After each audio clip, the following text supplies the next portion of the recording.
So today I'm going to make a video in light of the pandemic. A lot of groomers are deemed by the government to be non-essential. So a lot of you are at home wondering how on earth you're going to upkeep your dog when your groomer is closed. So I'm going to try to start with the very basics, and then we'll move up from there. My dogs haven't had a bath in a week, so they're dirty. They should be a excellent simulation of what you're dealing with at home. First, I'm going to start with the eyes. So a lot of dogs will get goobers around their eyes. So the best way to handle that safely is just get a towel with warm water. Thank you. And you're just going to gently, from the corner of the eye, try to work those little eye boogers away from the eye.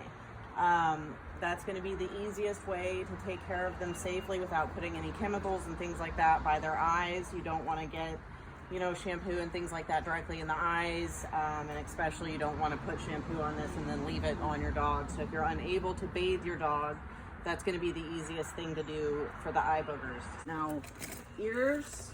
Cleaning ears regularly is very important. I recommend Lisa Leedy's Miracle Ear Elixir. I've always had very good luck with it. You can use cotton balls. I have these little cotton pads. Usually people have these at home. So you're going to shake this up really good. You're going to put some on your pad. So if you see he's got a lot of dirt, he's a dirty boy. So I'm just going to take this and anything I can reach easily. You don't want to dig around in there because you can risk injuring their ear. So anything that you can reach easily, you want to clean that out really good. Make sure that there's no ickies and yuckies and stuff. So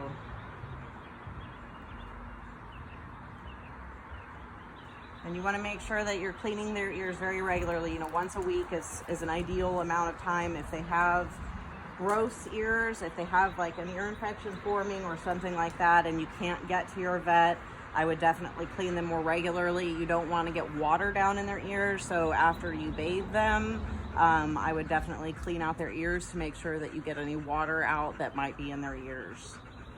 So for trimming the nails at home, I will take my little nail trimmers here. I trim his very regularly, so as you can see, the nails aren't very long. I like to do it at a backwards angle. You're going to trim it slowly back. I wish I had a dog that I could show you taking off more length, but he has clear nails. As you can see, the quick is right there. When you take it back at this angle, then they can work the bottom down and it'll help keep those quicks shorter in between your nail trimmings.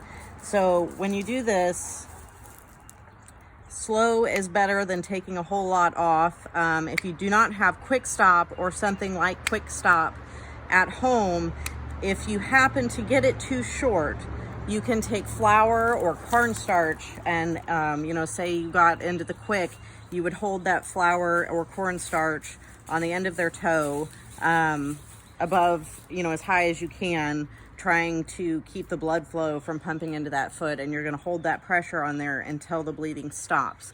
Obviously, ideally, you want to try not to do that, but it does happen from time to time, especially when, your dog is less than cooperative.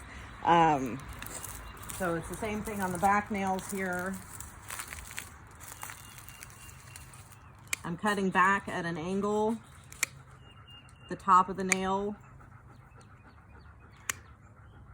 And as you can see, he has all clear nails. That can also be deceiving, though, because you think you have more to take than you do.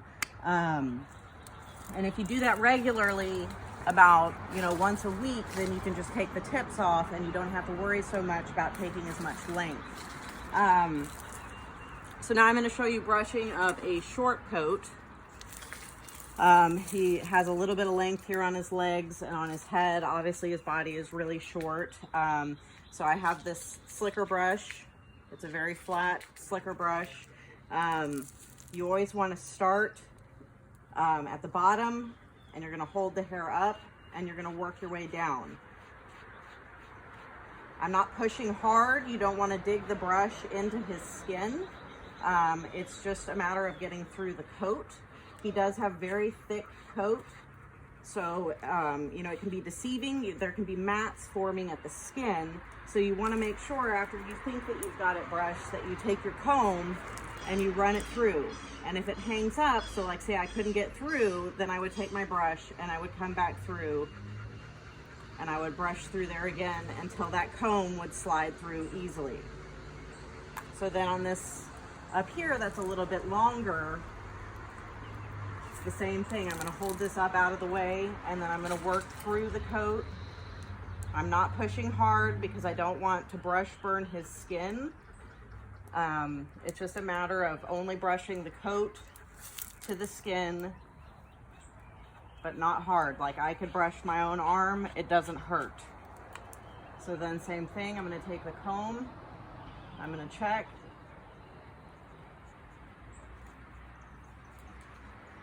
And as you can see, I can get through. I know, you hear something. It's okay. I can take that comb through and there's no matting, not even at the skin. I'm going to show you brushing longer hair. So some of you may have dogs that have more coat like Kaiser has here. This is a lot more upkeep. And if you can't get to your groomer, then, you know, if you want to avoid having to have them shaved after this is all over, I'm going to show you some tricks to make this a little bit easier for you. So what I do is I pull all this hair up. It's called line brushing. And again, you know, he's got sticks and leaves and all sorts of stuff in here. I'm trying to show you on a real life situation how to get this stuff out carefully. So I'm going to hold this up and I'm brushing in a line.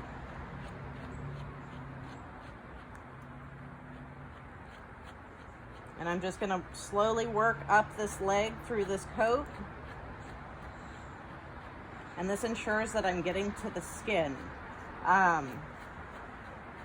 I'm not holding this up here very tight so that I can slowly pull the hair through. And again, I'm not brushing hard. I'm just gently skimming the surface. You know, I am making sure that I get to the skin, but I'm not digging the brush into his skin. So I will pull this back up again, work on the inside here. And I'm going to do this the whole way up his leg.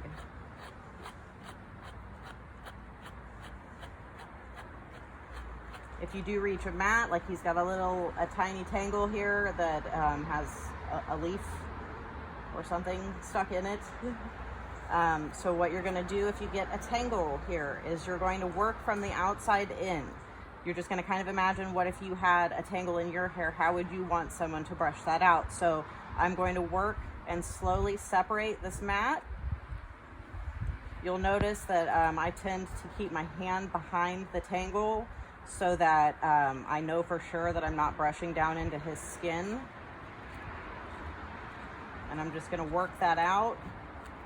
And now that I have that out, then I'm going to go back and start going back to my line brushing.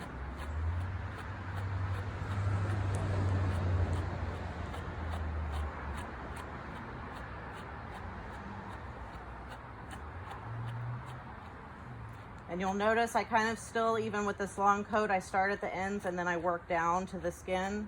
Every little piece that I pull out, I pull the piece out, I start at the ends, and then I work down to the skin.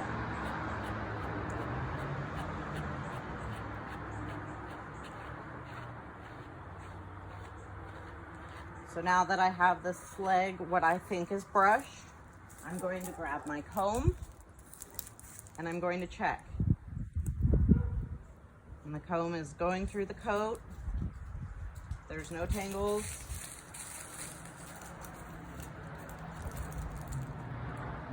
So that I know I've gotten all the way to the skin. The worst part about matting is if you, let me show you here, it's what's called top brushing. And a lot of times you can brush through the coat, but you're not getting to the skin. So you think that you've gotten it all, you think you've got all the matting, but there's actually mats hiding down really close to the skin. So if you brush over the top like this,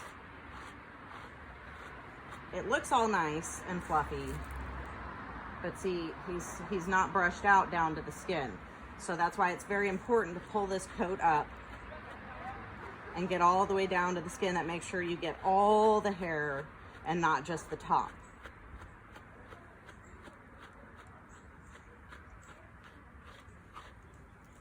Bravura. I do not recommend doing this at home unless you're absolutely comfortable. This is something that, you know, it would be easier to injure them versus just doing the brushing and the other maintenance that you can do to try to make it until the groomers are open. I'm never going to take this toward his eye, because if he were to move quickly, then I could hurt his eye. I could risk injuring him. That's not something that, you know, it's worth the risk. You're always going to come away from the eye. I'm not going to go shorter than a 10. Most of your pet dogs, you know, obviously poodles are used to having their faces shaved.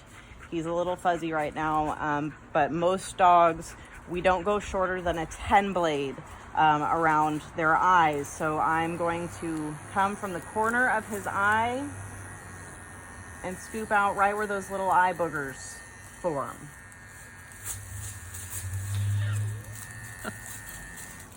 So on your pet dogs, obviously, you know, I will shave his face later. I do have a video on shaving a full face.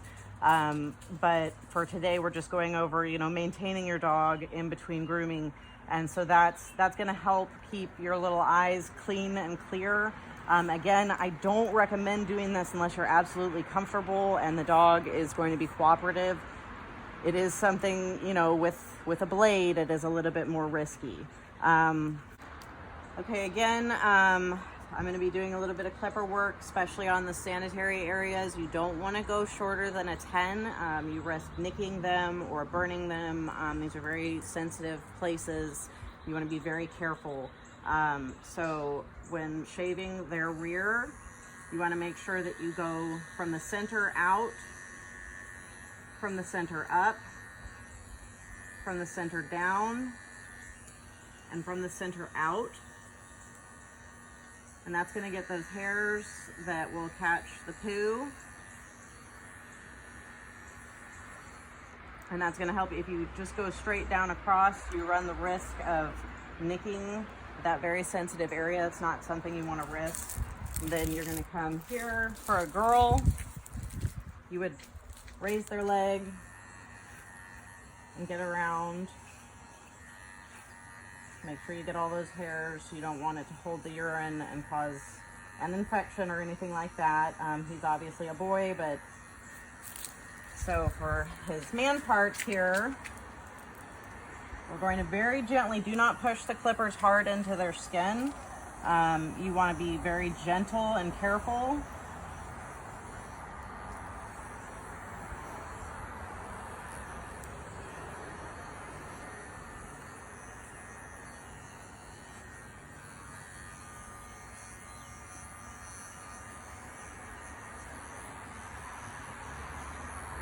And then I'm going to come to the other side and do the same thing. And again, I'm not pushing the blade into his skin. I'm just skimming over the edge on the outside, being very careful with a 10 blade. For pads, I would recommend probably doing a 10 blade if you're not comfortable with doing it, just because you can still nick the inside of their foot. I prefer to do a 30, but if you do a 30 blade, then you want to be very careful. So what you're going to do is you're going to come in between this pad, I'm being very gentle and not digging the blade in. I'm going to skim over the top, then come behind his nails and get any of this hair that might cause him to lose traction. It doesn't have to be perfect. You're just trying to maintain so that, you know, your dog is comfortable, not matted, and they're able to function normally until you're able to get to your groomer. Okay, so I'm going to show you trimming bangs, especially on him because he has really bad allergy problems with his eyes, so I have to put medicine in them. So I know it's going to be really hard for some of you that can't get to the groomer, and they've got icky eyes like Kaiser does, and you're going to want to do something to help them. So I'm going to show you how to safely trim this hair out of their eyes. So you're going to want to comb this forward. And you never ever want to point your scissors at their eyes, obviously. It's not a safe situation. You always want to keep the blade flat to their eyes. So I'm going to just take what comes over his eyes there.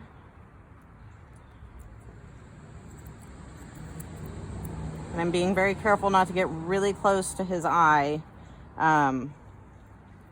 especially in case he were to move. Same thing on this side.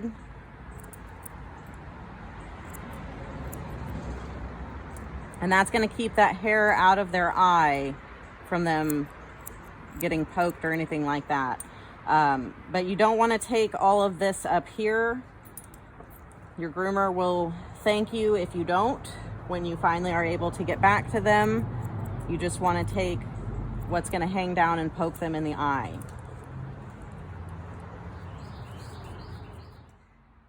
These are the products that you saw me using. Frank Rowe has generously offered to put together kits customized for each groomer to recommend to their clients. These are in my kit. I have two different kits. One is just the brush and the comb. The other is the nail clippers, the ear cleaner, and a shampoo that I really like. These are items I will post the link to at the bottom of the page.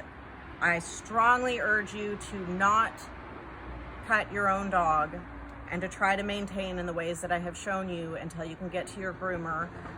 But please, if you do feel the need, contact your groomer first, ask them for personal advice on your dog, and always feel free to ask me anything that you have to ask. I will post links to the kits at the bottom of this, and thank you so much for watching.